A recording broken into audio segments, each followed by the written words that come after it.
ఉదయం ఈ వాగ్దానం మీకోసం. బాగున్నారా? పొద్దున్న లేచారా? దేవునితో మాట్లాడుతున్నారా? మీ అందరి కోసం ప్రతి దినము ప్రార్థన చేస్తున్నాం. ఏదైనా చింతలో బాధలు ఉన్నారా? సమస్యలు ఉన్నారా?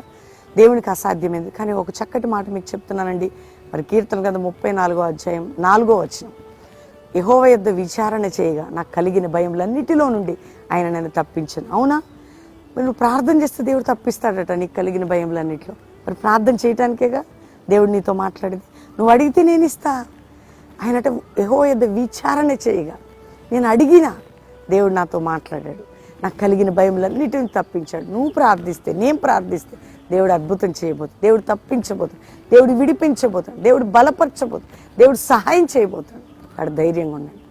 ఈ ఉదయకాలం మీరు ఎంతమంది జీవితాలు ఈ వాగ్దానాన్ని వింటున్నారు? మీ హృదయాల్లో ఈ మాటలు భద్రపరచుకోండి. తండ్రి, రక్షణ లేని వారికి రక్షణ, రోగులకి స్వస్థత, వ్యాధులున్న వారికి విడుదల, అప్పులు, కోర్టు సమస్యలు, మానసిక ఒత్తిళ్ళు, భార్యాభర్తల సమస్యలు, అన్ని బంధకాలు తెంచండి. ఇతర దేశాలు మా ప్రియులందరినీ కాపాడి వారున్న చోట విజయం, విడుదల, ఉజ్జీవం మీరు లేపండి అయ్యా.